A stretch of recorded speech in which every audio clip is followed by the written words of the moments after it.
So I want to talk to you today about something that 1 in 4 Americans will deal with at some point in their lives. They can be born with it, they can develop it later on in life. Either way, it can happen. And let's say there's 100 people in the audience. I'm not even sure how many people are here. Let's say there's 100. On average, about 25 people will have it. I'm one of the 25. Hi, I'm one of you. So what I'm talking about, what 1 in 4 people will have is a mental disorder. Now, mental disorders are scary, but they're nothing to be scared of. In fact, the people who are most afraid of them are the ones who have to live with them on a day-to-day basis. This can be depression, anxiety, bipolar disorder, schizophrenia, OCD, so on and so forth. The list goes on. Now, I want to ask a couple questions, and I want you to answer as honestly as possible. Raise your hand if you personally or someone you know has ever suffered from a mental disorder. Now, raise your hand if you simply don't know. Actually, I should see every hand up because you cannot tell just by looking at someone. Mental disorders are what we call invisible illnesses, or battles of the brain, if you may. Now, I'd like to exemplify this with a jar of 100 green Skittles. I chose green because they're my least favorite flavor, and I'm least likely to eat them later. So it's also represented by this wonderful illustration done by yours truly of 100 people. Now, from this jar, I'm also going to take out 25 Skittles, and then the 25 green at the bottom. This 25 represents the 1 in 4 people that suffer from a mental disorder at some point in their lives. Now, while I do this, it takes me a few seconds. I would like you to think about the people in your lives who might suffer from this. These Skittles in my hand represent the people with mental disorders. I want to break this down. So, 10 out of the 25 will have a mood disorder, depression, bipolar. I'm one of the 10. 18 out of the 25 will have anxiety disorder. I'm one of the 18. 1 out of 100 will have schizophrenia, the most highly occurring psychotic disorder. Even in perspective, it's still a lot.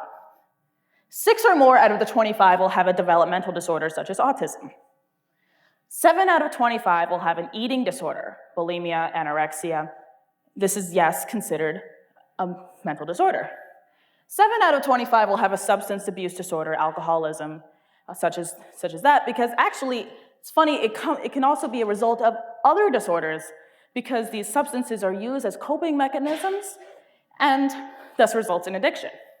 And 10 or more out of the 25 will have a personality disorder, such as OCD, PTSD, multiple personality disorder, you name it. So if I were to put these Skittles back in the jar, pour them back in, like that, and after closing the jar, because I'm not going to make a mess today, shake it up. Now, if I were to open this jar again, I would have a 1 in 4 chance of taking out someone with a mental disorder, but I would not be able to tell just by looking at it. That's what I mean by invisible illnesses. Now, the thing about it is, we aren't our disorders, though society is so quick to pinpoint us by that. But, there's so many more things to me that makes me me. You wouldn't just say, I have brown hair, but that's all there is to me. No, there's so many more things to you that make you you. So I just so happen to be someone with bipolar disorder. I just so happen to be someone with anxiety. But that's not all there is to me.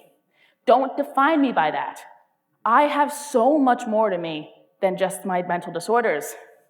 So, I want to be treated just like everyone else, or the other 3 of 4. And, society is so quick to judge people with mental disorders, but we won't talk about the nitty-gritty of them. And we as a society need to stop dancing around the subject as if it's toxic. We need to talk about it in an academic, social, and professional sense, and understand that, yes, it could happen to me. Now, in school, first thing I want to bring up is standardized testing. I hate standardized testing because,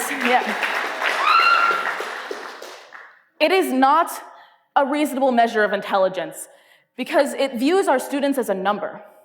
And when schools get the tests back and they see the low numbers, they're going to look at the outliers. They're going to look at us. They're going to look at the child with anxiety who froze up when they got that test. They're going to look at the children with dyslexia who couldn't even read the first question. They're going to look at the kids with ADHD who couldn't even focus on starting it. There are some countries in Europe who got rid of standardized testing because they realized, wait, this is not how we realize how our students are intelligent. Students are different. In the classroom, we need to look at our students like this, not like a homogeneous group. And I realize this is weird now that I've just explained the green Skittles, but if we look at our students as all the other colors, students with learning disabilities, students who learn in different ways.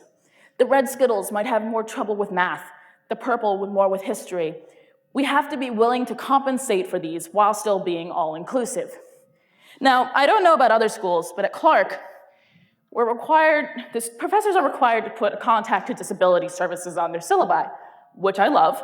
And a lot of professors are like, hey, I'm cool, you can come talk to me, and I always do. I always say, hey, I have this thing, well, a couple things, and I might have a little trouble, but I'm gonna try my best. And, they usually say they're cool. But in my entire academic career, meaning from kindergarten to now, only 2 professors, 2 educators have reached out to me because they saw I need help. This was last semester. 2 professors in the music department, very dear friends of mine, and I want to thank them today because I honestly don't know where I'd be without them. And I don't think it should take that long. I get it. In college, we're adults. You're going to treat us like adults. But we also need to understand that adults need help too. Adults seek out that help. We go to therapists. We have to stop thinking about adults as these people without problems. We have them. Swallow your pride. And, we have to be willing to ask for help, but also be willing to reach out. Okay, relationships, friendships, love lives. It is very difficult to reveal to your friends that you have a mental disorder. You're not just going to be like, hey, I have bipolar disorder. Hey, I have anxiety. No. It is much more difficult than that. It's a very tender situation. And friends, you have to make a comfortable, safe space for your friends to make them feel like they're able to come to you, So I can come to you and say, this is a part of me that I'm sharing with you. I want you to see me in the same light you saw me before. And I want you to be willing to learn. Let me teach you. Let me take you on this journey with me. Now, I've dated people in the past who have not understood me. I once had a boyfriend who told me to stop in the middle of an anxiety attack. I can't stop. I can't stop being me any more than you can stop being you. And friends, let me tell you something. If you start dating with someone with a mental disorder, you are not a cure-all. You are not going to come into their lives. You're not going to fix them. They had that mental disorder way before you started dating them. So my advice, educate yourself and accept me or find someone else. Okay, in the workplace, people are so quick to discriminate against people with disorders.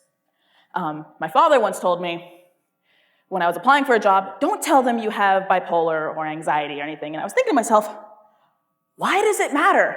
Why is this relevant? And I realized they're not supposed to discriminate, but they're going to. I was just applying for a job recently, and they had a voluntary self-identification disability form. And among the disabilities was bipolar disorder. And I'm like, I never thought of myself as having a disability. So I was kind of set face to face with my own reality. And I clicked yes, because I didn't want to hide from who I was anymore. And I accepted the fact that, yes, they may discriminate against me, but it's better than lying. But also the fact of the matter is that some of the greatest artistic and scientific minds have had mental disorders. Albert Einstein, depression. Vincent van Gogh, depression, schizophrenia.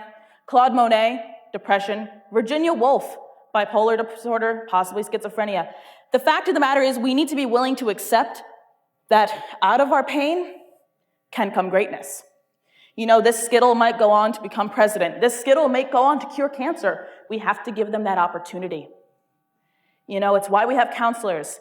It's why we have medications. They aren't dependencies. They literally help my brain to function. I don't know about you. I kind of like my brain to work. The media, oh God, don't get me started. We see these media reports, major media outlets saying, like, all these things about celebrities, like, oh, look what Lindsay Lohan's doing now. She's back in rehab. Britney Spears shaved her head. Charlie Sheen, drugs, addiction. The fact of the matter is these are all connected to some sort of mental disorder. And, you know, we read these and go, why is this news? But subconsciously, some of us are thinking, this is okay to make fun of. This is okay to laugh at. But they're humans with their own problems. The biggest example recently, Robin Williams, who committed suicide over his depression. We have to understand it's not a joke anymore, and it never was. But what can we do? We can become the media. We have access to so many different social media outlets: Facebook, Twitter, Tumblr, YouTube, Instagram, you name it. If we make a call to action and say enough is enough, we can make a major impact and say, these people are human. Let them live their human lives. And you know, we have to stop dismissing people as, oh, they're just crazy. You know, that's one thing I can't stand. They're just crazy. But it's so much more than that.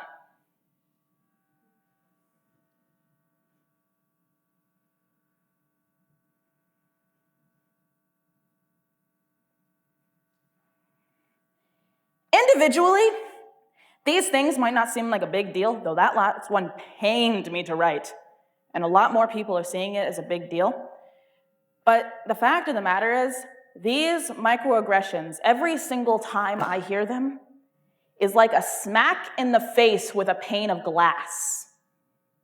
And having it brushed off by people saying, it's no big deal, or you're overreacting. I've been hearing these things for almost 21 years of my life. I don't think I'm overreacting anymore, or if I ever was. Now, I know this is a lot to take in, but what I want you to take away from it is to educate yourselves, to become a better person because of this, and help me and other people like me to fight the stigma surrounding mental disorders. And, you know, here's what we can do about it. You know, cut out the word crazy from your vocabulary, at least when talking about people. You don't know who they are, what they've been through. Stop using the R word. I really don't think I have to explain this. It's been used enough with enough malicious intent and as an insult to know it's just not okay. Learn the basics of disorders to help build your understanding and even educate others. You know, others who may not know. So you can tell them, hey, I want you to know this. Stop romanticizing mental disorders. I've seen the artwork, the poems, the songs, you know, people who seem to want this, you know, like almost like suicide ideation, depression, you know. Stop making artwork out of my pain. It's downright insulting. Be there for the people who need you. Be patient, love them, understand them. Now, to just close out, I would like you to, if it's okay with the person next to you, to take their hand. There's a reason behind this, I promise. Don't be afraid. I don't think they have germs or are going to bite. If you're germophobic, don't mind. Never doubt your own strengths. You are strong. You woke up this morning. Your heart is beating. And you're breathing. You're wearing pants, or maybe you're not. Who cares? The fact of the matter is you're here. And I'm so proud of you. You matter. So often do we forget.